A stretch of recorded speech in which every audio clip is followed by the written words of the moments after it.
So the powerful elephant that we see at the circus doesn't live because he believes he cannot live. The memory of not being able to live has been ingrained into it.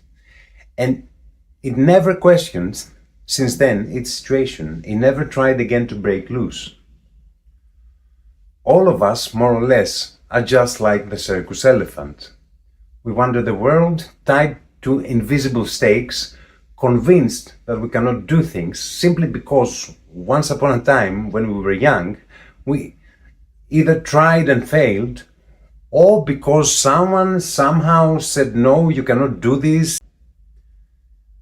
As Frank Zappa puts it, if you end up with a boring, miserable life because you listened to your mom, your dad, your teacher, your priest, or some guy on the television telling you how to do your shit, then you deserve it. Because that's where freedom begins. When you stop swallowing the rotten tomatoes you were given and start examining them one by one. Freedom is not about rebellion, but about conscious critical thought. As a police officer, you go down to a demonstration. You are ordered to throw tear gas at pensioners who are demanding a better life. You know that these people are your parents, your grandparents, and that their cause is obviously righteous. But you follow orders without questioning whether you are truly serving social order or if you are just becoming a tool of repression. And what do you say? I'm just doing my job. As a doctor, you study to be a doctor because you want to help people. But as soon as you enter the job market, you are forced to act like a business person, promote pharmaceuticals, take bribes, and see patients as customers. Because, what do you say again? That's how the job is. As a priest, you are supposed to be a man of God, having dedicated your life to the divine. But you drive a luxury car, you live in a beautiful house somewhere in the suburbs, and talk about the virtue of poverty, saying it is easier for a camel to go through the eye of a needle than for someone who is rich to enter the kingdom of God.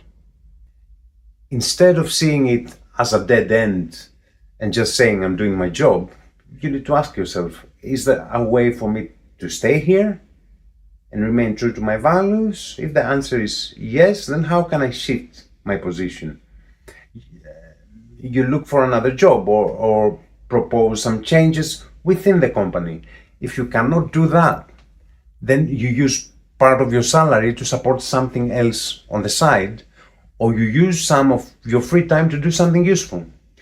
But you are clear about your position and you are conscious about it.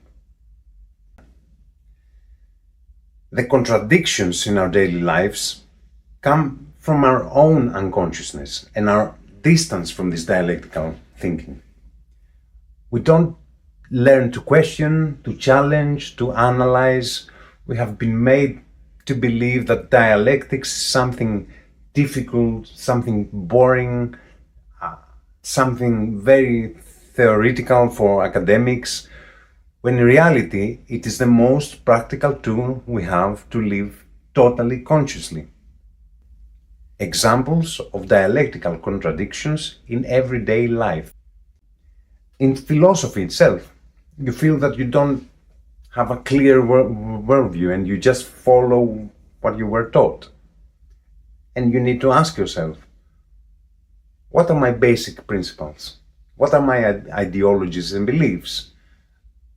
Are all of these things the result of critical thinking, or were they imposed on me?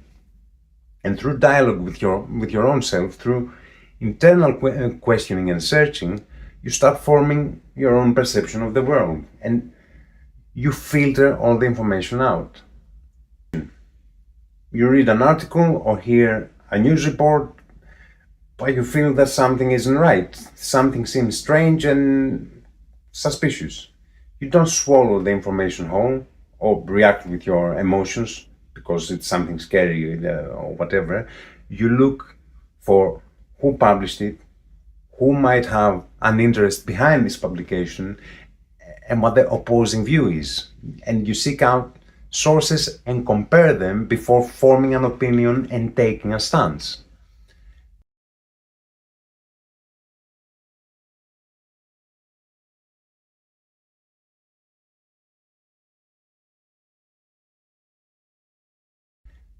There are even apps now that give you conflicting articles on the same news story, so you can compare the information. I don't remember what this app is called. Heraclitus, with his concept of the harmony of opposites and logos, essentially speaks of dialectics, that the world is not static but constantly changing, and it is full of contradictions.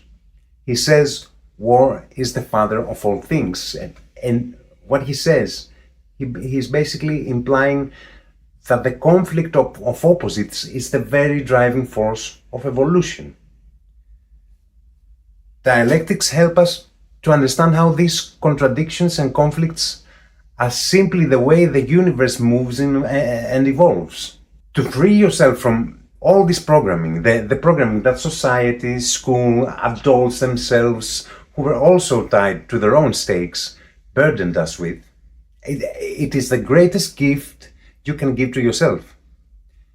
Facing your own contradictions, it is like entering the labyrinth. But inside the darkness, you might just find the real treasure, which is your true self. Eleftheria, which means freedom, is not just freedom to do whatever you want. Antisthenes, Socrates' student, when asked what was the most necessary lesson in life was, he answered, "Τα κακά απομαθήν," which means to unlearn the bad stuff, to unlearn evil. Today, this doesn't just mean removing moral evils, but also removing all habits and perceptions that distance us from true well-being, from prosperity and correct thinking. Learning to distinguish the bad and the unnecessary from the good and the necessary is the very first step towards self-knowledge. At the farmer's market, we don't buy vegetables blindly. We pick up the tomatoes, we look at them, and check if they are fresh or rotten. We don't just trust the seller who is trying to get rid of the rotten tomato. You look at the tomato and you ask, is this tomato worth buying? The funny thing is that in Greece, at the farmer's market, the farmers actually shout Dialectics, which means choose. Then we need to practice self-criticism. Dialectical thinking requires a continuous self-criticism. It is very important to recognize our mistakes and prejudices and to be open to new information and ideas. And then we need to avoid ambiguity, clarity. It's a very fundamental thing to have, but it is non-existent today.